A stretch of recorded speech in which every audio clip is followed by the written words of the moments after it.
हरियाणा सरकार के सुपर 100 कार्यक्रम के बाद सीएम मनोहर लाल ने एक प्रेस कॉन्फ्रेंस की। उन्होंने कहा कि बिहार के सुपर 30 से प्रेरणा लेकर हरियाणा ने सुपर 100 शुरू किया है। सुपर 100 के तहत हरियाणा सरकार ने 50 बच्चे रेवाड़ी में जबकि 50 बच्चे पंचकूला में रखे थे। सरकार ने इन दोनों जगहों पर बच्चों को रहने खाने समेत तमाम खर्च किया। जेईई के इस बार के एग्जाम में सुपर 100 के 23 बच्चों का चयन हुआ। इस बार यूपीएससी में हरियाणा के 40 नौजवान का चयन हुआ। उनको भी सुपर 100 के बच्चों की प्रेरणा के लिए बुलाया गया था। सीएम मनोहर ने कहा कि अब हरियाणा में सुपर 100 के 2 और नए सेंटर खोले जाएंगे। अब हरियाणा में 200 बच्चे की तैयारी करवाई जाएगी। आनंद, वो एक नौजवान, उन्होंने ऑल इंडिया सर्विसेज की तैयारी के लिए अपने यहाँ जो बच्चे हैं उनको रख करके तैयार किया और उनके अच्छे रिजल्ट्स लगातार आते हैं। बहुत बड़ी संख्या में लोग जो हैं ऑल इंडिया सर्विसेज में उनके उस सेंटर से भर्ती होते रहे। उसी को ध्यान में रखते हुए हमारे पास एक नौजवान साथी मिले जो हमारे बीच में हैं, नवीन मिश्रा। नवीन मिश्रा बिहार के ही रहने वाले हैं। ये स्वयं भी ऑल इंडिया सर्विसेज की तैयारी की। आपने एग्ज़ाम भी दिए? दो बार मैंने इंटरव्यू दिया है। 2 बार ये सिलेक्ट हुए, इंटरव्यू दिया इन्होंने। लेकिन इनके मन में भी कसक थी कि सामान्य परिवारों के बच्चों को किस प्रकार से आगे बढ़ाया जाए। तो इन्होंने संपर्क किया। 2-2.5 वर्ष पहले की बात है। तो हमने रेवाड़ी में इनको एक स्थान उपलब्ध कराया कि आप जो गरीब परिवार के बच्चे हैं उनको सरकार खर्च करेगी सारा, उसकी तैयारी आप कराइए। He is very dedicated with missionary zeal. इस प्रकार के व्यक्ति हैं। इन्होंने अपने मर्जी से वहाँ जो और स्टाफ रखना था वो रखा और इनके यहाँ 50 बच्चे उन्होंने तैयारी शुरू की।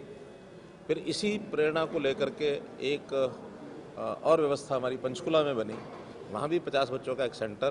तो ऐसे 2 सेंटर 100 बच्चे 2 साल पहले शुरू किए थे कि इनको तैयारी कराया जाए हायर एजुकेशन में जाने के लिए। जेईई के पेपर में सब लोग अपीयर हुए तो इन दोनों सेंटर से इस बार 23 बच्चे यानी वो सिलेक्ट होकर के आए हैं जो आईआईटीज़ में अपने हिसाब से एडमिशन के नाते से वो लोग जाएंगे। राहुल गांधी के दौरे पर सीएम मनोहर लाल ने कहा कि कांग्रेस 130 साल से ज्यादा पुरानी पार्टी है। कांग्रेस ने सत्ता में रहते हुए हमेशा डर दिखाकर राज किया है। सीएम ने कहा कि धारा 370 खत्म करने की बात हो या फिर सीएए से कांग्रेस ने इस पर विरोध जताया। कांग्रेस ने यह भी डर दिखाया कि पाकिस्तान के साथ अगर भारत जंग करेगा तो पाकिस्तान परमाणु हथियार का इस्तेमाल करेगा। सीएम ने कहा कि अब कांग्रेस कृषि से जुड़े 3 कानूनों के ऊपर डर दिखा रही है। देखिए, अगर मैं कांग्रेस के इतिहास में जाता हूं तो 130 से 135 साल पुरानी ये पार्टी है और जब तक ये सत्ता में रहे तब तक उसको भोगते रहे।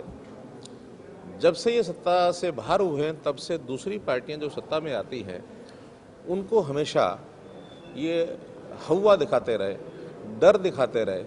जैसे भूत प्रेत का डर दिखाया जाता ना कि भूत आ जाएगा, प्रेत आ जाएगा, खत्म हो जाएगा, ये हो जाएगा, वो हो जाएगा। ऐसी ये भूत प्रेत से डराने वाली ये पार्टी। अगर मैं उदाहरण देता हूं तो जब 370 खत्म करने की बात आई थी तो इन्होंने कहा कि 370 खत्म होते ही कश्मीर के अंदर धरती लहूलुहान हो जाएगी, कत्लेआम हो जाएगा। 1 साल हो गया 370 खत्म हुए, जम्मू कश्मीर में कुछ हुआ?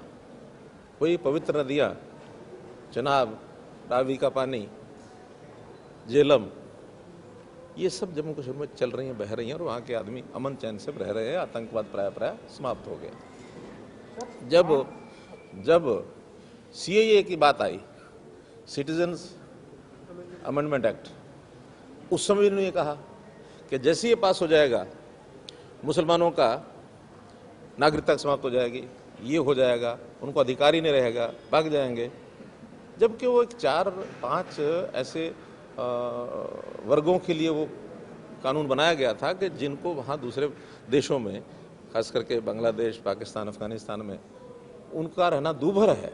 वो अगर भारतवर्ष में आते हैं तो उनको नागरिकता देंगे।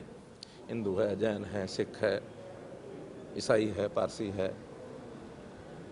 कोई मुसलमान का तो उसमें लेना देना था भी नहीं। लेकिन इन्होंने हुआ कितना दिखाया, कितने आंदोलन को सपोर्ट किया, ये सब करते रहना।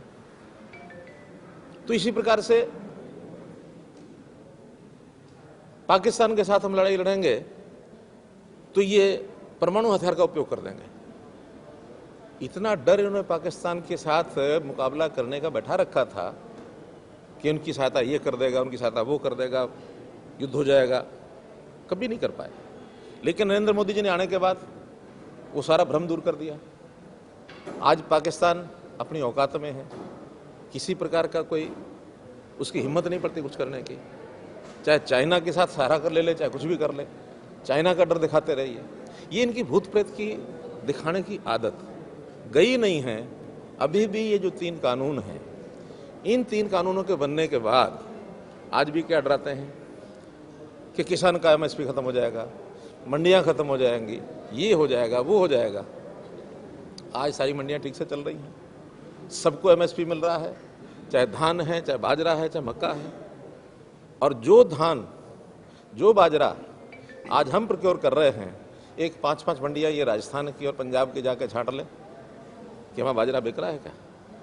कांग्रेस की एकजुटता पर मुख्यमंत्री ने तंज कसा कि कांग्रेस की एकजुटता सपना लेना जैसी बात है। सीएम ने इस दौरान विधायक असीम गोयल के धरने पर भी बयान दिया।